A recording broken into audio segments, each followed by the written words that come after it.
Moi, j'ai vécu tout ça, entre guillemets, très bien, parce que j'ai pas arrêté mon travail ni rien, donc j'ai été toujours en activité. Mais sinon, le quartier était très très calme, on voyait personne. Donc ça a été un petit peu dur sur ce point-là. Parce que quand on voyait plus personne, on ne pouvait pas parler ni rien. Donc, mis à part le travail et la maison, c'est un peu compliqué. Je sors énormément. Je vous dis, je vais faire beaucoup de trucs pour l'un et l'autre. Je sors beaucoup. Donc ça m'a... Et je suis un petit peu claustrophobe, donc ça m'a un petit peu perturbée d'être enfermée. Je vais en ville pour faire des choses et d'autres pour maman ou pour nous. Et puis, je vais dans le quartier voir des gens que je connais pour discuter, voilà. Mais là, c'était pas possible. J'allais au travail, je voyais personne. J'allais chez maman parce que maman a 92 ans, il a fallu que j'emmène son pain puis ses courses. Je rencontrais personne. Puis de toute façon, j'avais pas le choix, il fallait que j'aille au travail. Donc j'étais bien préservée et tout, donc voilà. Comme je ne côtoyais personne, j'avais pas peur d'attraper quelque chose. Et à la maison, bon, il n'y a que moi et mon mari, donc non, j'avais aucune appréhension.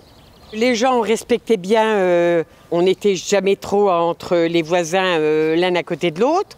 On voyait personne, donc les gens ne sortaient pas.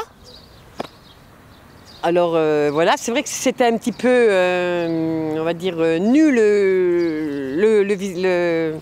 le paysage. Il n'y avait personne. Maman a 92 ans, donc je lui ramenais ses courses. Je lui mettais devant la porte parce que je ne pouvais pas non plus trop avoir de contact. Bon, elle était un peu perturbée parce qu'elle ne pouvait pas bouger, elle ne voyait personne. Et d'être toute seule, c'est pas évident à son âge. Donc sinon, voilà, il n'y avait pas plus de... C'est un petit peu long. Parce que comme ils sont assez devenus sensibles et tout, ils peuvent choper n'importe quoi. Donc c'est vrai que c'était assez délicat. Je ne voulais pas que personne vienne l'embêter à la maison ni rien. Je suis à 1 mètre d'elle, j'ai les gants, j'ai les masques. Non, je n'embrasse pas ni rien. Je ne peux pas la laisser sans avoir un truc pour faire quelque chose. Il faut bien lui faire un petit peu de nettoyage et tout. Elle ne peut pas tout faire, maman. Donc je n'avais pas le choix. Ça a été très, très désagréable parce qu'elle ne pouvait pas du tout bouger. Et donc, il n'y a qu'une petite sortie qu'elle doit faire quand on va faire les courses. Là, c'est vrai de ne pas sortir du tout, de rien voir. Parce qu'en plus, comme ils font des travaux, elle a un filet devant ses fenêtres et tout, elle ne voit rien. Donc, elle s'est sentie vraiment toute seule. J'ai pensé que je ne pouvais pas la laisser sans contact ni rien parce que ça aurait été catastrophique. Elle aurait déprimé et tout. Donc, c'était normal qu'on aille la voir. On a eu aussi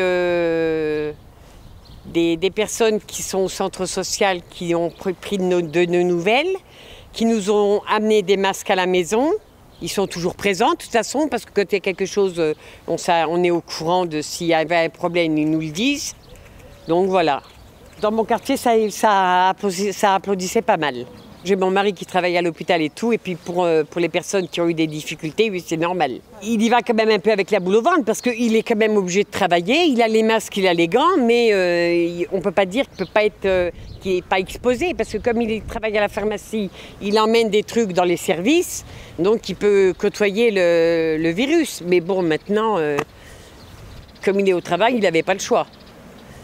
Les gens ne sortent pas trop quand même, hein. On reste encore assez sceptique, hein.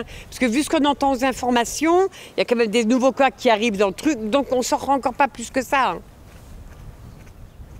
Donc pour le moment, il n'y a encore pas trop de changements. Il n'y a encore pas trop le rassemblement des gens. Donc c'est encore bien parce que ça respecte encore bien.